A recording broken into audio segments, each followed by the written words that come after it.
Hello, it's week one. How about that? Hopefully all of y'all have watched the introductory video first because that explains a lot about the class. So if you haven't, I'm going to tell you to turn this one off and go watch that one first. I'm going to leave them both up there together on the As You Learn site together for this first week, just so that you do the introductory as well as this is the first week's description of what's going on. Now, there's not a lot going on this week, but I will refer you back to, the weekly syllabus says no graded activity, but there are the forum posts. There is one that is up already, and it will stay up until Wednesday morning. Because it's really the one that was supposed to go up on Tuesday.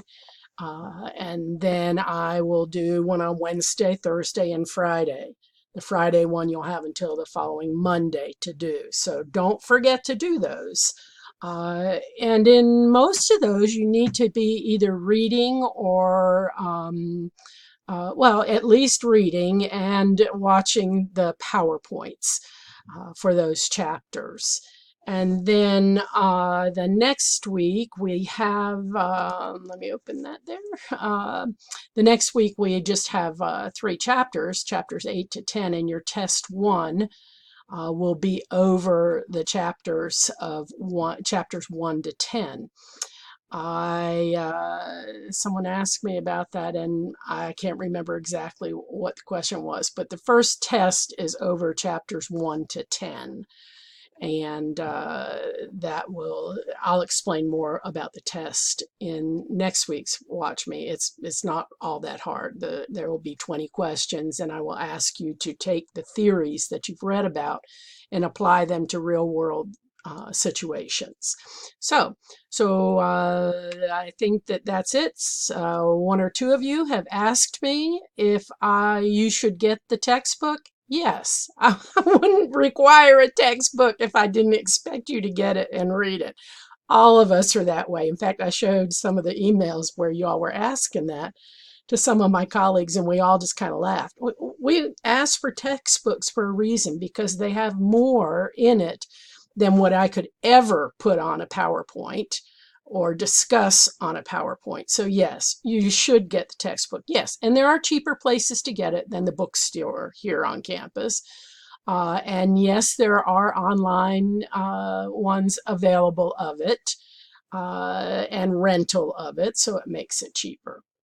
And used ones, I mean, you could probably get a used one for $5 if you'll go. There's a website, it's actually connected to Amazon as I understand it, called Abe Books, ABE Books, and you might want to look at that. So I think that's probably all the housekeeping things, but here's what all these Watch Me's will do, okay? They'll take care of housekeeping things at the beginning of the video, and then I will work into the actual course material that we'll be talking about for the week. And in that housekeeping thing will be anything like any graded activities that are coming up, questions that some of you all have asked that maybe everybody should know about. So that's in that first part of it will be important to know what's going on in the class. All right. Sorry, little glitch in there. I'm kind of rushing because the marching band practices outside my window. And this is Sunday morning, and I notice when I peek out the window, they're out there gathering, so I may have to stop midstream and finish it later today. So anyway, it's always fun around here. The textbook, the first 4 chapters, chapters 1 to 4, are simply about what is communication theory and how do we go about it. All right. And you're going to talk about launching. The first chapter is about launching your style of study. What do you prefer? And some of the first forum questions I ask are going to be about that. The main thing that you want to know about communication theory, the one-liner for you would be answering the why and what if questions about communication. Why do people communicate this way? That's why I asked that question in your first forum post, is what catches your attention, because that would help you to study some of the things about communication theory. There's a general definition in the textbook about careful, systematic, and self-conscious discussion and analysis of communication phenomena. Okay, studying how communication works, how it takes place, why people do the things they do, how people do the things they do. So that's what this first chapter is about. Now, one of the first things they talk about is about when you're going to study communication, you start with a hunch. I have a hunch that people who do XYZ are probably communicating this. All right, and a number of y'all have some things in your opening statements already. Not everybody's posted yet on the forum post, but you have some things there that would be like, oh, I have a hunch that people do this. I have a hunch that people who talk with their hands, because some of y'all, that drives you nuts. People who talk with their hands are seen by people who watch the speech, all right, as being more dynamic. Now, some of y'all are going, no, no, no, no. I was like, go read the research, because that is what comes out in the research and the research studies.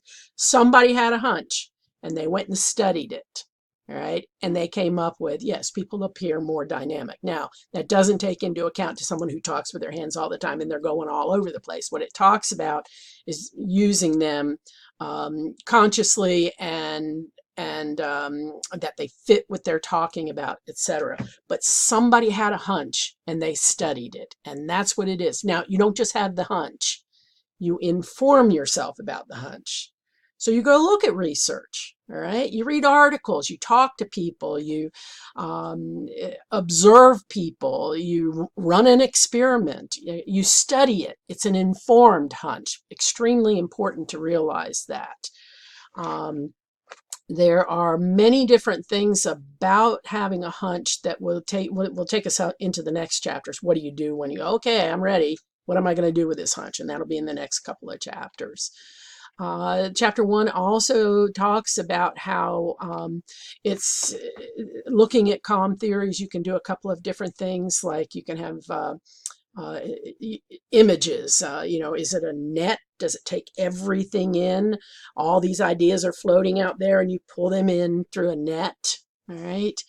A lens, you're looking at it. It's like, I'm going to look at this communication phenomenon through a ledge, maybe, a lens, and then maps, about mapping out how things happen. All right, so that's just a visual way to look at it. Keep in mind that there'll be a definition of communication in here, and you'll be hearing about that also in your COM 1200 class. We have different types of aspects of communication that you'll pay attention to here. Number 1 is messages. Number 2 is how do you create the message. Number 3 is the interpretation of your messages. Relationships that exist in the communication process, because communication always will have a relationship aspect to it. And then messages that actually elicit a response, and those are important.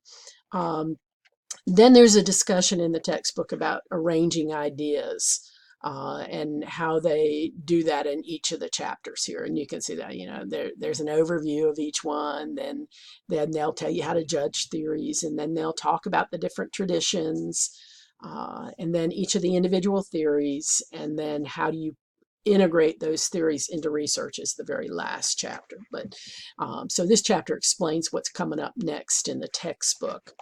Chapter 2 is follows out of that and is about the approaches. All right, now there are 2 different approaches usually that we talk about.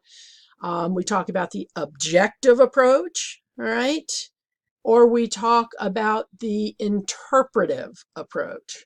So the objective approach is more often used by behavioral scientists. Those are the people that run an experiment, count the amount of times that things happen, come up with a message, outcome, and then they create the message about what those outcomes are. The objective approach is more quantitative, so you're going to want to keep that in mind. It's not necessarily counting every little thing, but it does have a degree of that. If any of you all have taken any research methods classes, you'll have heard about the quantitative approach and the qualitative approach. The interpretive approach is qualitative. Okay, so basically what we think about with the objective approach is a pick apart. It's a pick apart approach to looking at something. And the interpretive approach, I think, is also a pick apart also, but you pick apart in a different way. You look at messages and then you pick those apart by what we know about message formation and what goes into messages. We'll talk more about this later in the textbook, but things such as understanding the narrative and drama that goes on in actual communication. And in the way that you study those is looked at here also in this chapter.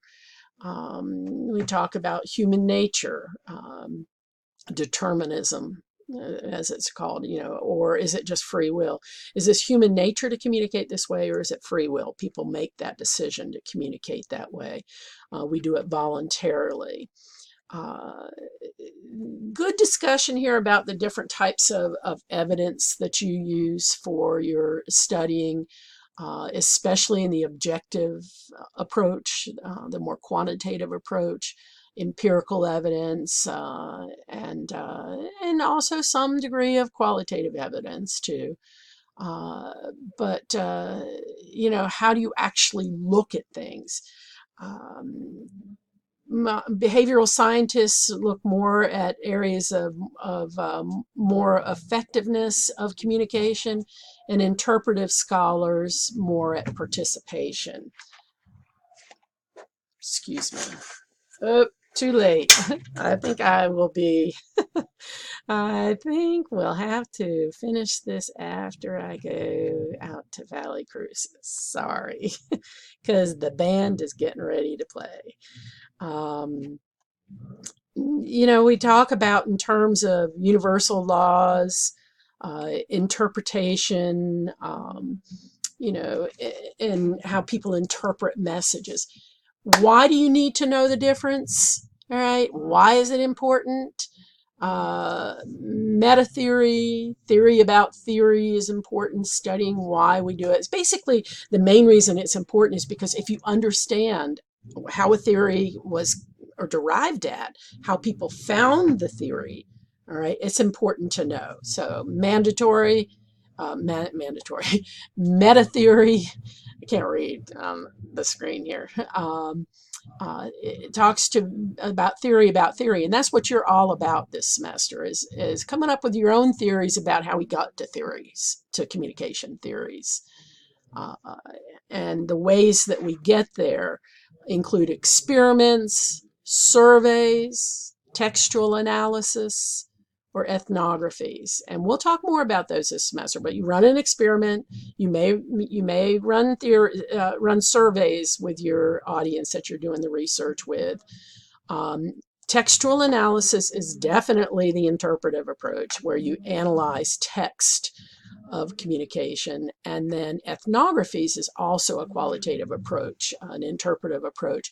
And that's a method of participant observation. It's designed to help the researcher experience that culture and then come up with messages about that. So, okay, they haven't started playing yet. So let's see. You might be able to hear the drums. And let's see, chapter 3 has just more about the scientific standards and the interpretive standards of actually doing a study. And I think that probably all of you all, I can't imagine there isn't anybody who didn't study the scientific method. Well, the objective approach uses the scientific method, all right? And there are scientific standards. There are 6 of them. prediction of future events. That's one. Two is explaining the data. Three is that relative simplicity.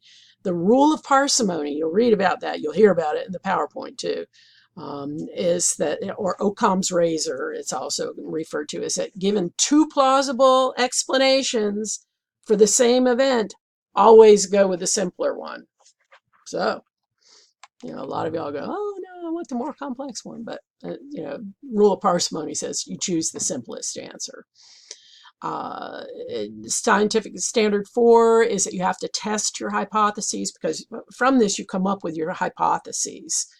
Those are your hunches. Your hunches build into hypotheses, and they need to be able to be tested, all right, and come up as either true or false, all right. We don't ever use the word prove when we're talking about research, all right, and the reason we don't is that it's never 100%. All right, you confirm your hypothesis. You do not prove your hypothesis. And I will mention that more than once, because many of you will be saying, oh, this proves that. No, it doesn't prove it. It confirms the hunch, confirms the hypothesis. All right. Scientific standard 5 says it has to have some practical utility. In other words, if you run a study, it needs to be able to be used. Practical utility that's what that means. Okay, and then the last scientific standard is that for the objective theory is with quantitative research, you are looking for comparisons and differences of the outcomes that you find. So it's often quantitative, it's often numerical, statistics, all right? And the most common forms that we use to study objective is experiments and surveys, okay? And then the interpretive approach has standards also, similar to the scientific method.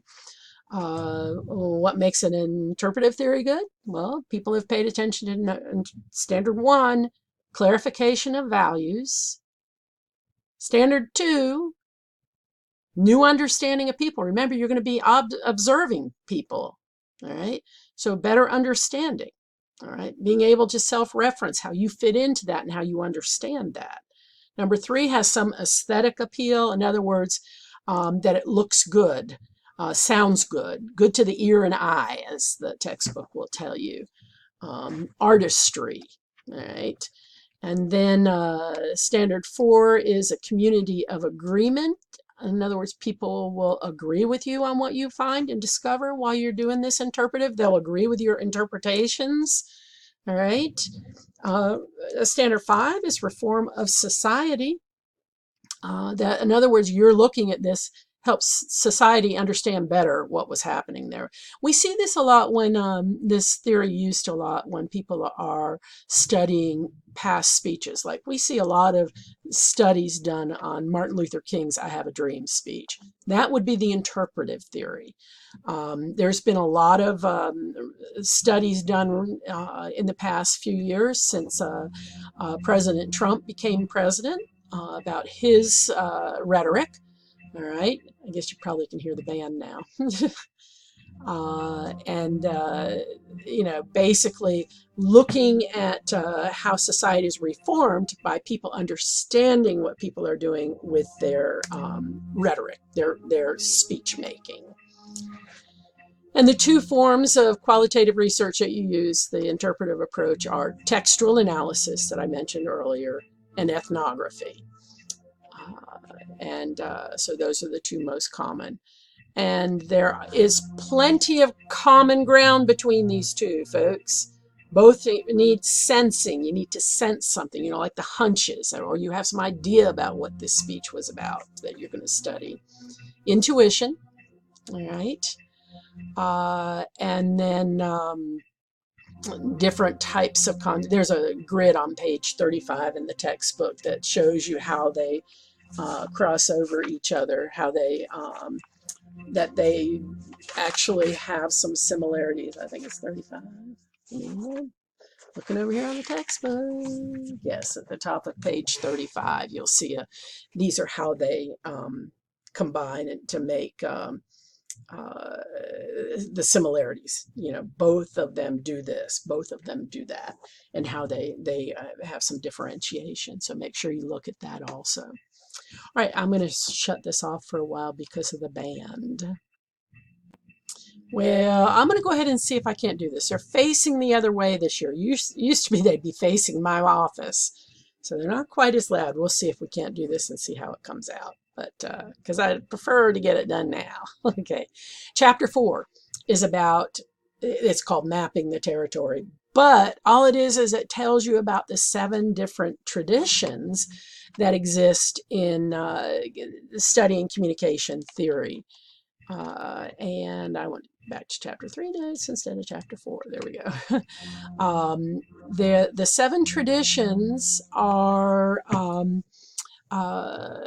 what we think about when we, and you're going to see these when we look at the specific different theories that we'll look at in the course of the semester. But there are 7 traditions. The socio-psychological tradition is definitely an objective approach. It's absolutely the scientific approach.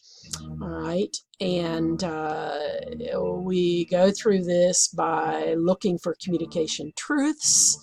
And, you know, people believe it needs to be tested. If you're going to say something about somebody's psychological approaches to things, it needs to be studied, all right, and explained. So you have to run experiments, you have to do surveys, you do things to understand where people are coming from psychologically. The cybernetic tradition is the second one, and that's the study of communication, information processing. How do we process things in the brain? So studying brain information, feedback, and how people actually communicate in that situation. The rhetorical tradition is the third one, and that looks at communication as artful public address. This is definitely interpretive. This is taking speeches and picking them apart, as I was just talking about. All right. So that's what the rhetorical tradition does. And we look at it in terms of how people actually communicate using their spoken language. The semiotic tradition is one of my favorites, and actually sometimes it's funny because I will ask you which one do you think you'd be most interested in studying and looking at. You get to look at all of them because that's what the class requires. But the semiotic tradition looks at the sharing of meanings through signs. Now, signs will be words, can be pictures, can be nonverbals, but what do they mean? All right, we look at a lot of that in the interpersonal theories. So the semiotic tradition is an important one, you know, signs and symbols and what do they symbolize in communication. These theorists are looking at ways that humans can avoid misunderstanding other people due to the choice of language or symbol. So it's kind of a fun one for me because that's where my interest is. The sociocultural tradition looks at how we create and enact a social reality. Now, the social reality refers to how people create their own reality. The most common form here, obviously, will be looking at it from an ethnographic approach. You know, looking at how we use of our words to construct our world. And this is where the Sapir-Whorf hypothesis comes in, if any of you all ever took a linguistic course, that we create our own reality by the language that we choose. The sixth one is the critical tradition, and that's deals with more the rhetorical approach. The critical tradition says, I'm going to critique what you say, all right, what comes out of your mouth. So that's speeches, but it also can be interpersonal. There's some great critical tradition studies going on about President Trump's tweets that I've read a couple of articles about. So that whole picking apart how people use language and what they have to say. Okay. And then the last approach, the last tradition is the phenomenological approach, which says we look at communication as a phenomenon, which means we look at it through how people dialogue. All right. So we're analyzing everyday experiences of how people communicate. And this one, by the way, is more often has in the past more often been used in counseling situations. So I think you'll enjoy this chapter because it picks apart what we're going to look at. It's going to be a chapter you want to go back to from time to time to see, oh, okay, this that we're looking at now is the critical tradition. Um, they add one more about ethics and about the ethics of communication. They call it the ethical tradition. And that just looks more at at academic disciplines in the field of communication and what their ethics are. And then there's a National Communication Association credo for communication ethics. So it's kind of like a code of ethics that we live by. And so you'll want to look at that also. Okay. So that's chapter 4. And so those first 4 chapters just are the introduction to how we study communication theory. I may end up having to do this again, but I would love to get it done this morning. This first section that we'll look at, we're only going to look at 3 chapters in there today or this week, is interpersonal communication theory. Now, that's probably an area where most of y'all have some interest. From looking at what you are posting with your first forum post, that's where most of y'all have your strongest interest. There's always an introduction to a section, all right? And so you're going to see here in the introduction to this section on interpersonal communication, you're going to see that people look at interpersonal messages from a metaphorical approach, like communication is bowling. It's a linear model where you bowl that ball, you take that message and you send it, and it hits the person and they've got the message, right? Hopefully they don't get knocked down. Ping pong metaphor would be back and forth. I speak, you speak, I speak, you speak. And then they say charades. A lot of people refer to it as a circular approach, that it's a process going on. It's an ongoing process, ongoing interactions. So the first chapter, chapter 5, is symbolic interactionism. It's George Mead's approach. And they start with a couple good little examples about how this one is actually applied. And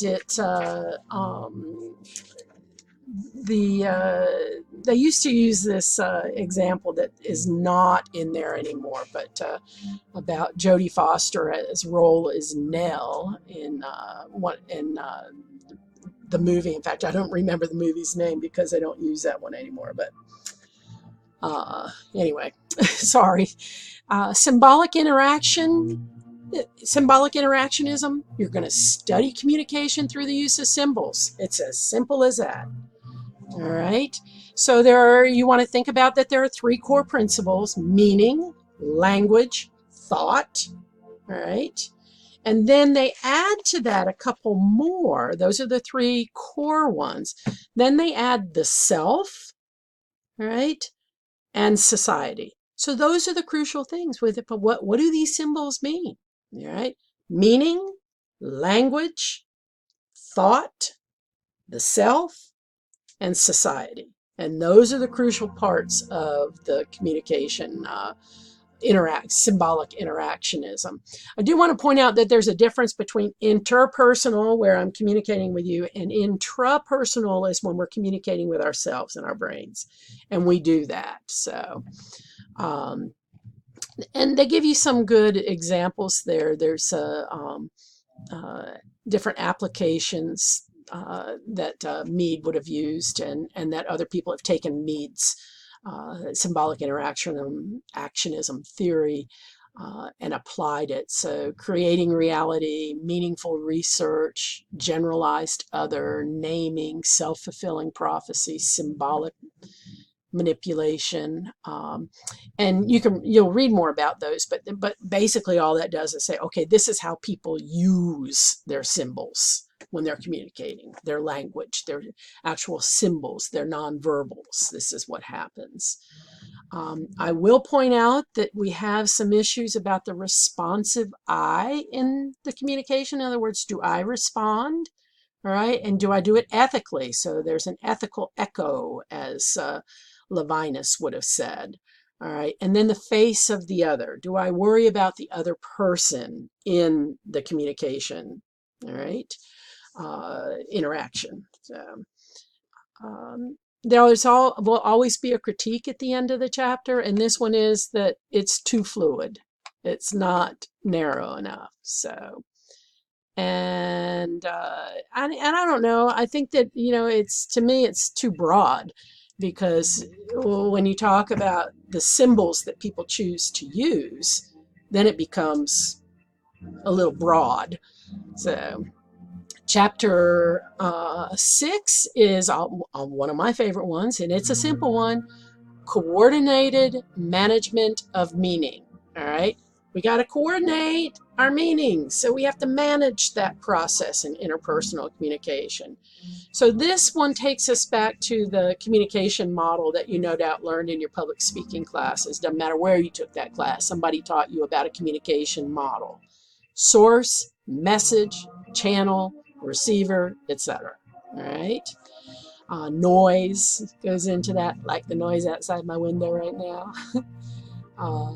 And so when you talk about how do I coordinate with somebody, what we talk about is, well, our communication is going to create our own social world, but people I communicate with in my own social world understand what I'm saying.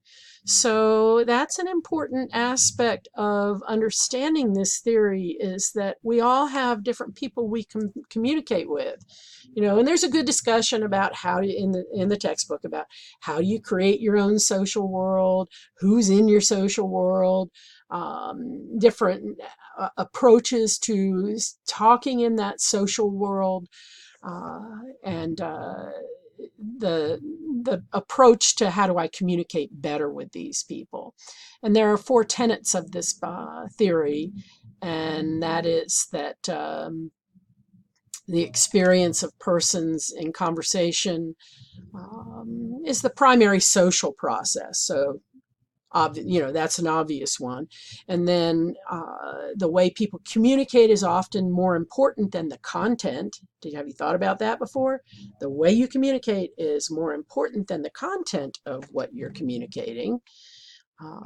And we talk about,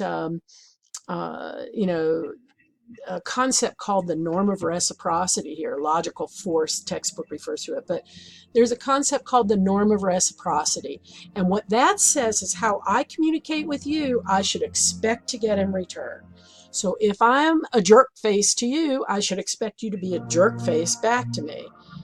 So that's just getting too loud. All right, let's see if we can go a little further. The norm of reciprocity again. If I'm nice to you, I should expect that in return. But we can also use that to manipulate people.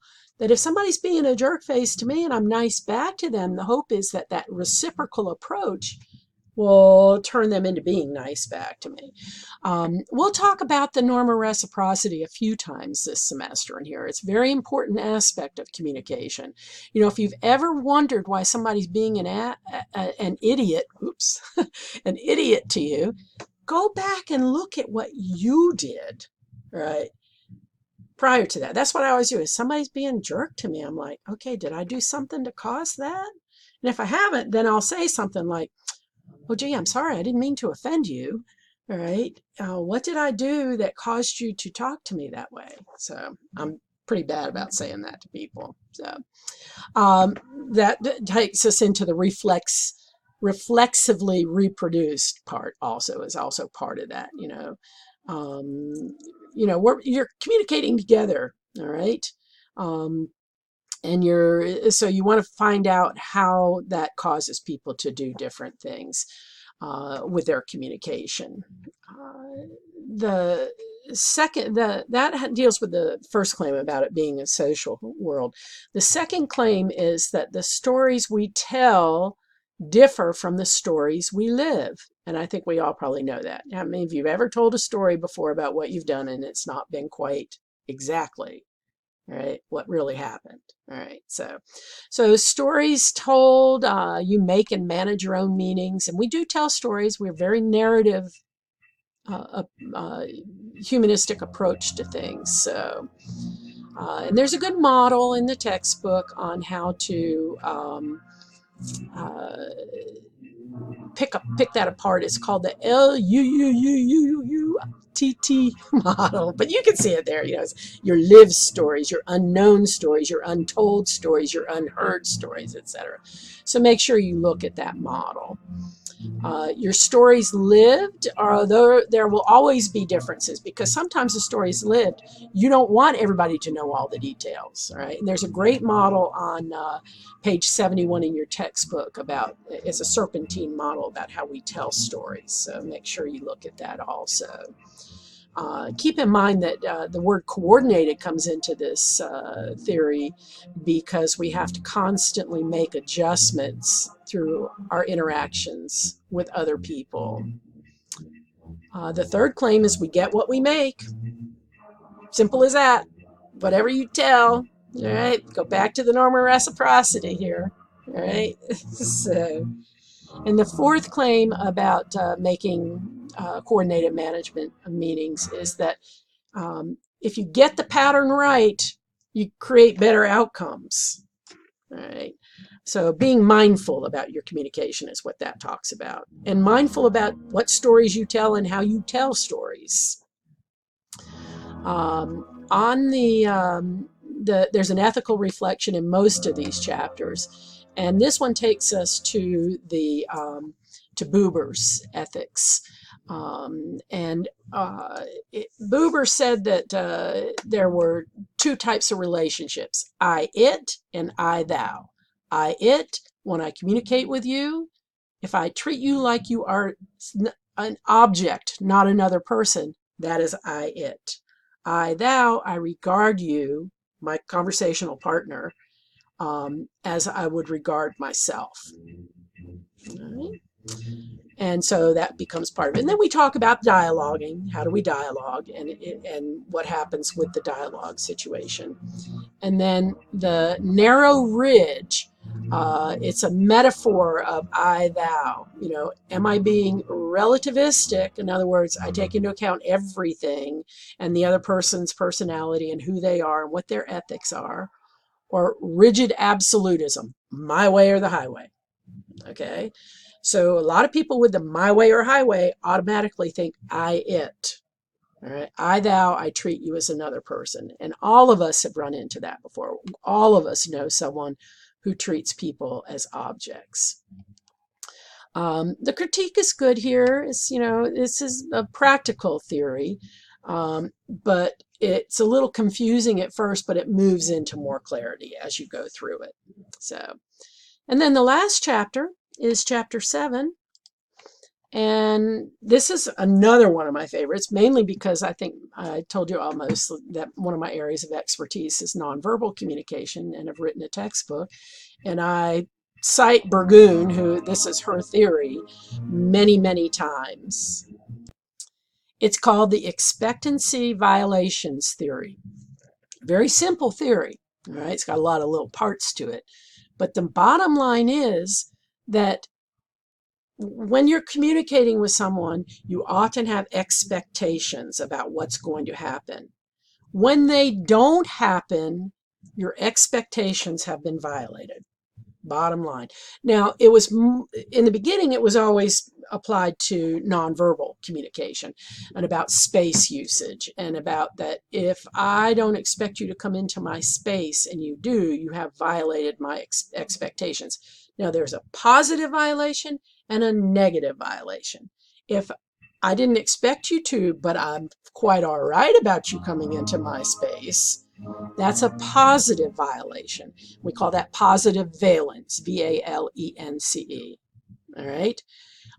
If you come into my space and I don't want you near me, all right, I don't want that, that's a negative violation, negative valence. All right. And violations will have both positive and negative violations.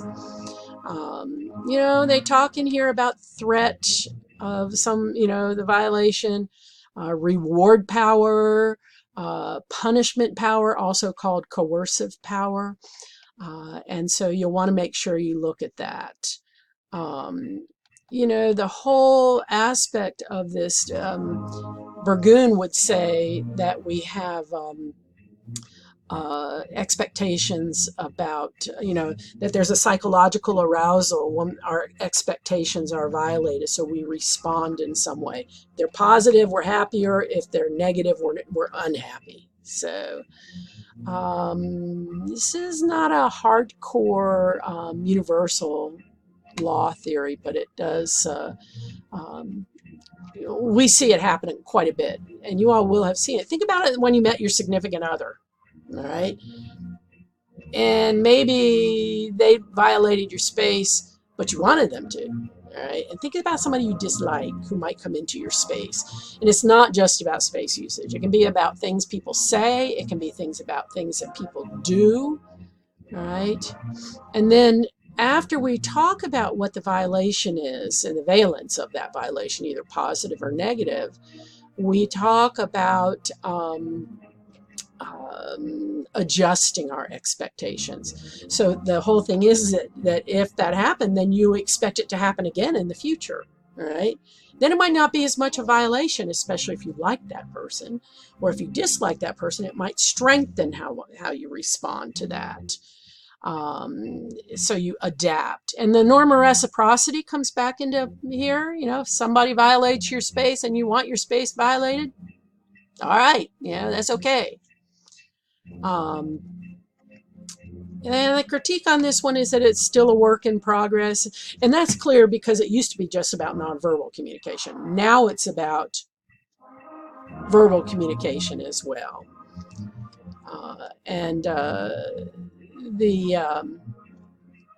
The critique to me is not a critique. It talks about that we have a moral obligation to be truthful. Well, that's a no-brainer.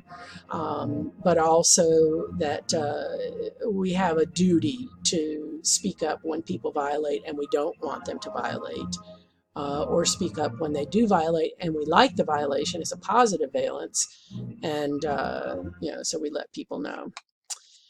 I hope you all have a great week. If you have questions, let me know. The next forum post question will go up on Wednesday morning, sometime between 7 and 8. And the one that's up there now will come down. So please keep that in mind. Y'all have a great week. I'll see you again next weekend.